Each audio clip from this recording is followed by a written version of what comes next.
I think I managed to bring enough food for at least 3 days away. I brought firewood, loads of water, ended up with a very heavily loaded kayak, only just managed to fit it all in. Never mind, better to have too much than too little, although I did forget to put a fork in. Always worth taking a fork if you're going to eat. Often Looe, it's very sheltered where you're setting off. The bay is protected by the island and from the west by a headland. It can be deceptive the further out you get. Also quite a lot of shallows. Tempted just to point straight for that headland, but the first few hundred metres at high tide there can be a lot of rocks just under the surface. And this is the Horstone, which usually feels like I've just about started to warm up a mile or so from launch. It kind of feels like the gateway to the rest of the paddle, and also on the way back it's like home is just round the corner. You can't get through there at low tide, there's a great rock in the way, but most of the time it's a very safe, wide channel.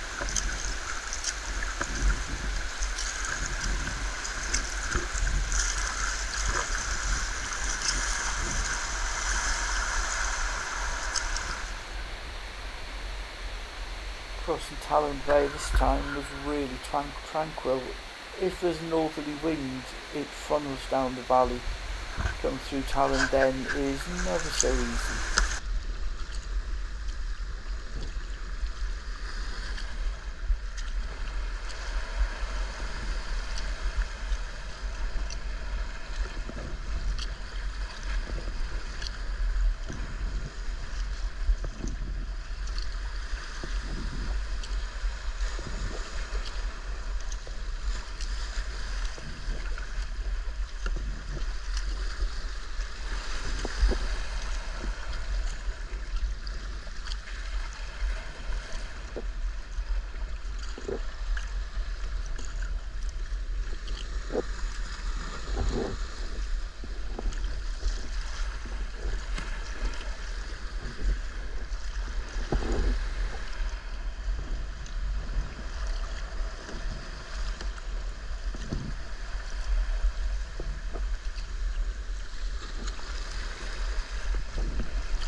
One of the benefits, of course, is setting off late and paddling sunset time the lights really nice. You do have to be a bit careful along this edge, along a lot of the coast, because there's little kind of platforms just under the water. If the water wedge sucks back right there, and you're a bit too close, you'll end up grounded. That's okay on a plastic boat, but you don't want a composite one. A little glimpse of sunset. I do like a nice bit of colour in the sky.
crossing over Lantic Bay. Lantic Beach is tucked in on the right. There's quite a lot of nice little coves in there to explore. However, I'm just cutting straight across because I want to arrive at Lantic before it's absolutely pitch black. Way on the left in the distance will be Blackhead, Medagissy. Foreground there on the left, just coming into view is Gribbon Head. This is the headland around which Lantic Bay lies. Just past it is Foy and Gribbon Head again.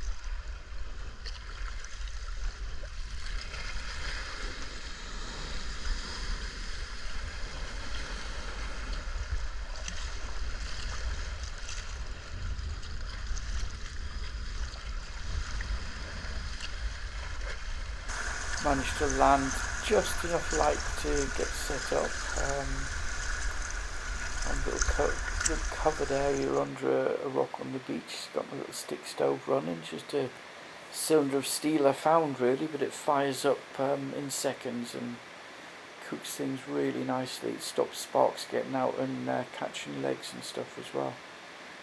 And then a little campsite just above the high tide mark, as the beach tide was going out when I arrived, and it was going to be still out by the time I got up in the morning, so nice to be right next to the water.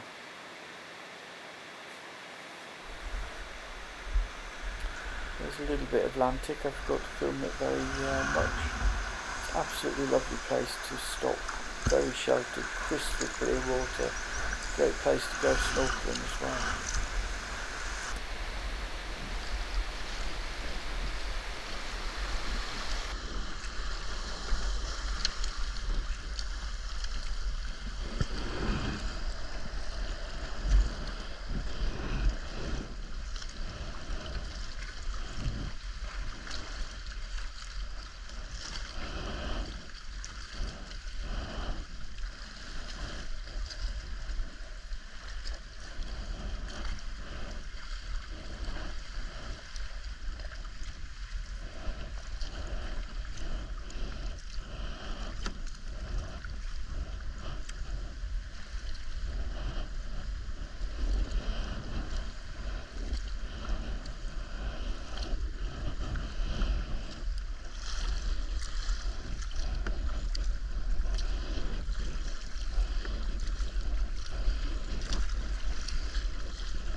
This is short but quite a nice little passage, about the only one between Looe and Foy.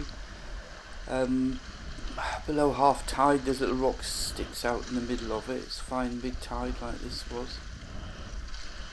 Not a lot of room at the end of it. I think you can turn, I mean this is 17.5-foot kayak, anything longer than that and you are going to be banging the edges as you do a multi-point turn. There is a slight gully off to the right which at the highest stage of tide you can get back out onto the sea at the other end.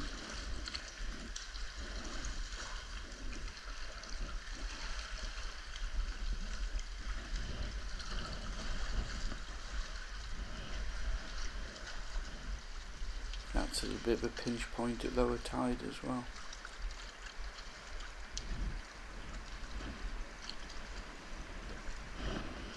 That's the turnaround pool and not quite wide enough gully at this state tide.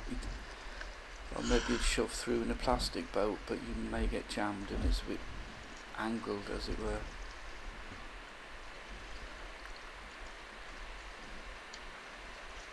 So yeah, back and forward a bit and you get round.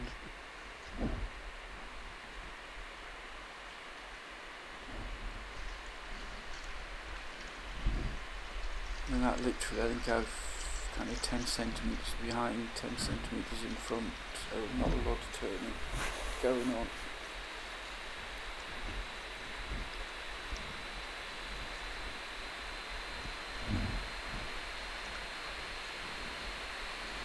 Not so worrisome if you haven't got a rudder overhanging the back end, which I do. And the bolts there, the nuts missing off the bottom of the rudder pin bolt as well, so yeah, I didn't really want to lose my rudder.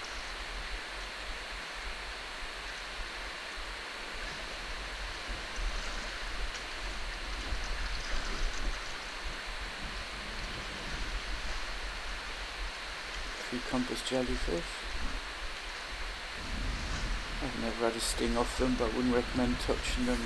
Most people it's just like a nettle sting, and some people react a bit more.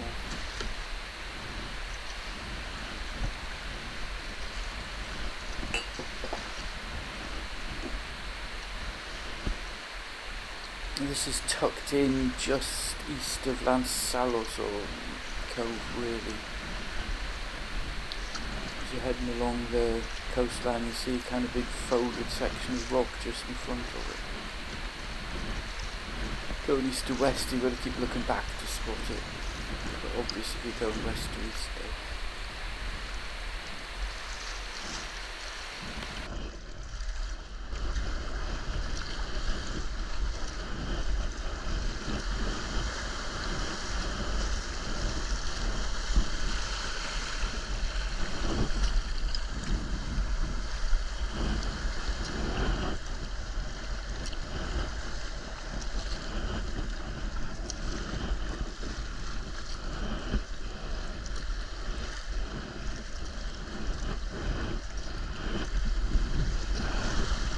And the whole of this stretch of coastline is a massive gullies at the edge. I'm just paddling straight along sort of handrail on the outer edge most of this video. Bear in mind that just under the water it is slaty, so there's a lot of kind of knife-like jaggedy bits sitting there underneath. You can't always see them, you can sometimes. Low tide to mid tide, there's a lot more gullies to explore. Higher tide, a lot of it's covered up. So, pick your time. You can see the jaggy bits on the left there, like I could a minute ago. Just be a little bit wary if you are playing around near the edge and there's any kind of swell. Do put a helmet on. You wouldn't like to end up nutting with one of these rocks with your head as you go over without a helmet, that's for sure.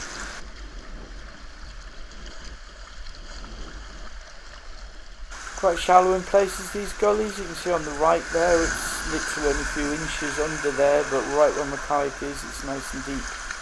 Watch out for ruffles on the surface, they can be deceptive, these gullies. As you approach the bay, coming back this way, as you approach the bay that Looe's in, you're in very much more sheltered waters, a little bit more defined swell coming through there. It's deceptive launching at Hannaford or anywhere in Looe because you're in such sheltered waters. Out back of the island and just round the corner where I've come from can be very different to what's at the launch point. Launching and landing is really easy. Nice ramp there to bring your kayak down across a little bit of shingly beach. Then there's a concrete, well it's covering a pipe, but it's a nice walkway you can see just there. Access the water from it at low tide right on the end. It's a nice marker to find if you can spot it underwater coming in at high tide to guide you into the easiest place to land.